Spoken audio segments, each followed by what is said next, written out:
숨겨진 복지 혜택을 알기 쉽게 전달하는 KGS 복지특파원 김기자입니다. 어르신들의 노후 생활에 큰 도움이 되는 기초연금은 만 65세 이상 소득 하위 70%에게 지급하게 되어 있는데요. 하지만 실제로 기초연금의 대상인데도 기초연금을 못 받으시는 분들이 생각보다 많습니다. 오늘은 기초연금을 왜 못 받으시는지, 어떻게 하면 받을 수 있는지 이야기해보려고 합니다.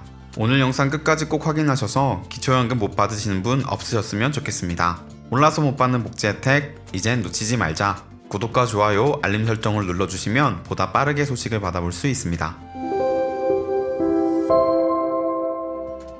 기초연금은 신청인의 소득과 재산을 모두 반영한 소득 인정액이 단독가구 202만원, 부부가구 323만 2천원 이하이면 받을 수 있는데요. 기초연금 수급 대상이 되시면 단독가구 32만 3,180원, 부부가구 51만 780원까지 받을 수 있습니다.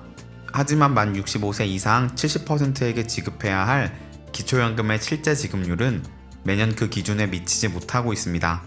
국민연금공단의 기초연금 수급자 현황에 따르면 기초연금 실제 지급률은 2020년 66.7%, 2021년 67.6%, 2022년 67.7%로 나타났습니다.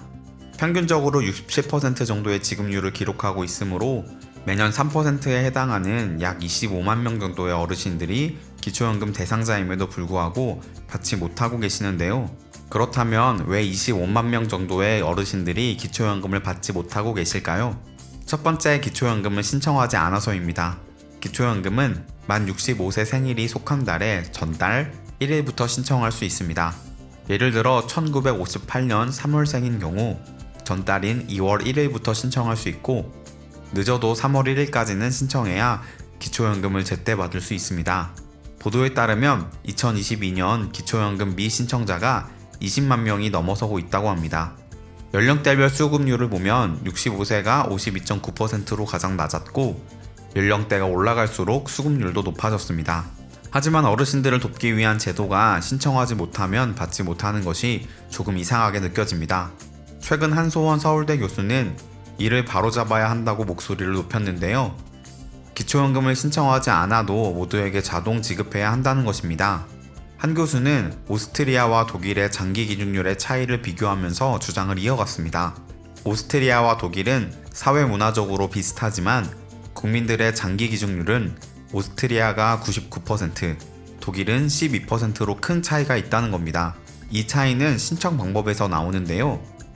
오스트리아는 장기 기증을 하지 않겠다고 별도로 거부 의사를 밝힌 경우가 아니면 모두 장기 기증에 동의한 것으로 간주하는 옵트아웃 시스템을 갖추고 있습니다. 반면에 독일은 한국과 마찬가지로 기증을 원하는 사람만 신청받는 옵트인 시스템입니다. 이를 보고 한 교수는 우리나라의 기초연금을 신청해야만 받을 수 있는 옵트인 형태에서 거절 의사를 밝히지 않으면 모두 받는 옵트아웃의 형태로 바꿔야 한다며, 지각 신청으로 인해 정작 필요한 분들이 기초연금에서 소외되는 일은 막을 수 있을 것이라고 주장했습니다. 이 점이 연금개혁에 반영될 수 있을까요?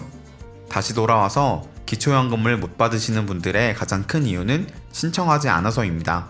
따라서 만 65세가 넘으셨는데 아직 기초연금 신청하지 않으셨다면 오늘 바로 신청하시고, 혹시 주변 지인들의 불확실한 정보로 인해서 신청을 못하신 분이 있다면 망설이거나 포기하지 마시고 꼭 신청하시기를 바랍니다. 기초연금에서 탈락하였더라도 매년 재신청이 가능하니 기준에 맞춰서 재심사 받으시면 좋겠습니다. 저희 채널 영상에서 기초연금 계산법에 관련된 영상이 있으니 참고하셔서 신청하시면 되겠습니다. 참고로 기초연금 정기조사가 매년 2회 실시되고 있습니다. 소득과 재산이 줄었을 경우, 즉시 재신청하실 경우 조금이라도 빨리 기초연금을 받으실 수 있습니다. 두 번째 이유는 기초생활수급자 때문입니다.